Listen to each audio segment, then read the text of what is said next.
মানে দিনের জন্য যে আত্মত্যাগ, এটা বুদ্ধি দিয়ে হয় না, এটা জ্ঞান গবেষণা করে বুদ্ধি দিয়ে এটা হবে না। গাজী ইলমুদ্দিন শহীদ নামে এক লোক, আপনারা জানেন, এক খুব শয়তান এক হিন্দু লোক আল্লাহ রসুলের নামে একটা খুব বিশ্রী বই লিখছে।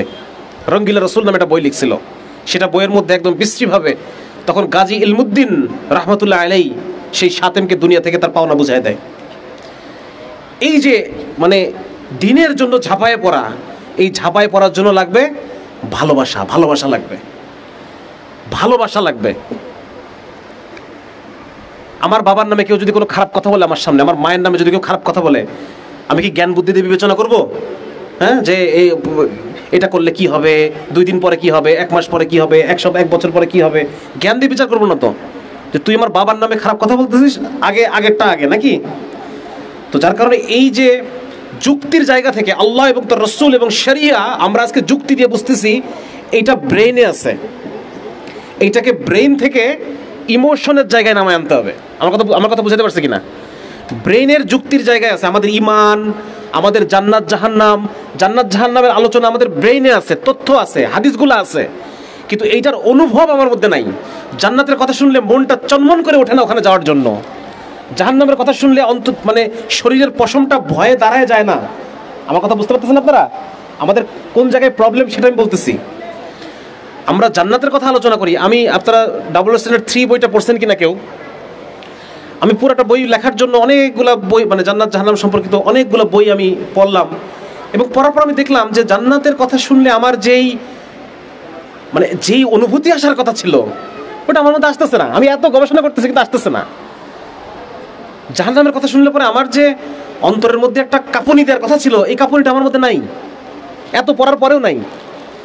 সুতরাং এইটা পড়াশোনা করার দ্বারা আসবে না। আমি বোঝাতে পারতেছি?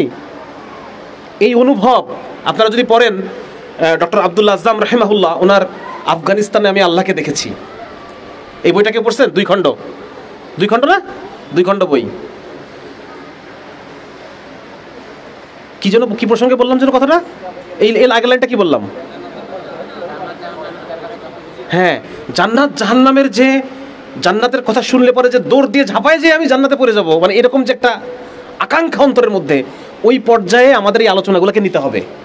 শুধু যুক্তি, তর্ক, জাস্টিফাই, সায়েন্স এগুলোর মধ্যে ঘুরপাক খেলে আমাদের চলবে না। আমি বোঝাতে পারছি কিনা? এবং এই জায়গায় পৌঁছানোর উপায় হচ্ছে বেশি বেশি নিজেদের মধ্যে আলোচনা করা এবং নির্জনে একাকী চিন্তা করা, জান্নাতের ওই ভিজুয়ালাইজেশন করা নিজের মধ্যে। একটা সোনার গেট, ওই গেটের উপর আরবিতে আমার নাম লেখা, বড় করে নাম লেখা, শামসুল আরেফিন, হ্যাঁ, এরকম একটা নাম লেখা। আমি যখন ঢুকতেছি, এটা যে বাসিরার কয়েকটা সুন্দর ভিডিও আছে, হ্যাঁ, সেখানে ও গাইড করে করে সুন্দর করে নিয়ে যায়।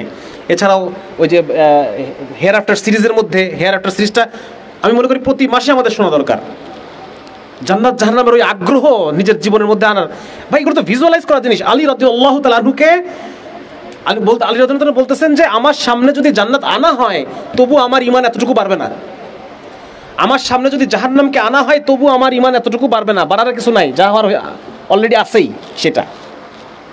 আমি যেন জাহান্নামীদের আর্তনাদ আমি যেন নিজের কানে শুনতেছি, জান্নাতীদের খোশ গল্প, হাসি মজাক যেন আমি নিজের চোখে দেখতেছি। আমার এখন অবস্থা এরকম। এক সাহাবী এসে বলছে, ইয়া রাসূলুল্লাহ, নবীজি জিজ্ঞেস করতেছে যে হে হারিস, তুমি সকালটা কিভাবে কাটাইছো? উনি বলতেছে, ইয়া রাসূলুল্লাহ, সকালটা আমি ঈমানের অবস্থায় কাটাইছি। তা বলছে, ঠিক আছে, ভেরি গুড। তা ঈমানের অবস্থায় যে কাটাইছো এটার হাকিকত কি? তুমি কিভাবে বুঝলা যে তুমি ঈমানের অবস্থায় কাটাইছো? বলছি, ইয়া রাসূলুল্লাহ, সকালটা আমি এইভাবে কাটাইছি যে আমি যেন জান্নাতীদের আলোচনাগুলো শুনতেছি আর জাহান্নামীদের ওই চিৎকারগুলো যেন আমি শুনতে পাচ্ছি, এই অবস্থায় আমার সকাল হয়েছে। পরে আল্লাহ রাসূল বলতেছেন যে হারেস হচ্ছে এমন মুমিন যার অন্তর ঈমানের নূরে পরিপূর্ণ। সুতরাং আমাদের এই পড়াশোনার জায়গা আর এই বুদ্ধিবৃত্তিক জায়গা থেকে ঈমান, আল্লাহর প্রতি ভালোবাসা, আল্লাহর অনুভব, আমি তাকওয়া শব্দটাকে আমি বাংলা করি স্রষ্টানুভূতি, আল্লাহ প্রেজেন্ট থাকার অনুভূতি। বুঝতে পারছি? আমি যে লোকের মধ্যে তাকওয়া আছে, আল্লাহ প্রেজেন্ট থাকার অনুভূতি আছে, সে গুনাহ করতে পারবে? আল্লাহ এখন এই মুহূর্তে প্রেজেন্ট। হাদিসের মধ্যে আসছে যে তোমরা যখন 2 জন পরামর্শ করো তার মধ্যে 3য় জন থাকি আমি, তোমরা যখন 4 জন পরামর্শ করো তার মধ্যে 5ম জন থাকি আমি। সুতরাং এই যে আল্লাহর অনুভব, জান্নাতের অনুভব, গভীরে অনুভব। আপনি চোখ বন্ধ করেন, চোখ বন্ধ করে অনুভব করেন যে আপনি জান্নাতের মধ্যে হাঁটতেছেন। এই যে অনুভব, একটা হচ্ছে জ্ঞান, একটা হচ্ছে অনুভব, দুটো আলাদা জিনিস। একটা হচ্ছে ব্রেনের মধ্যে যুক্তির জায়গায়, তর্কের জায়গায় জিনিসটা আছে, আর একটা হচ্ছে আপনার আবেগের মধ্যে জিনিসটা মিশে গেছে, অনুভবের মধ্যে জিনিসটা মিশে গেছে, আপনার সত্তার সাথে মিশে গেছে, দুটো আলাদা জিনিস। এজন্য খুব গুরুত্ব দিচ্ছি আমি। যদিও এই আলোচনাগুলো শুনতে একটু বোরিং লাগে, কিন্তু এই আলোচনাগুলো আমাদের মধ্যে থাকতে হবে এবং আমাদেরকে দিন ইসলামের সাথে মিশে যেতে হবে।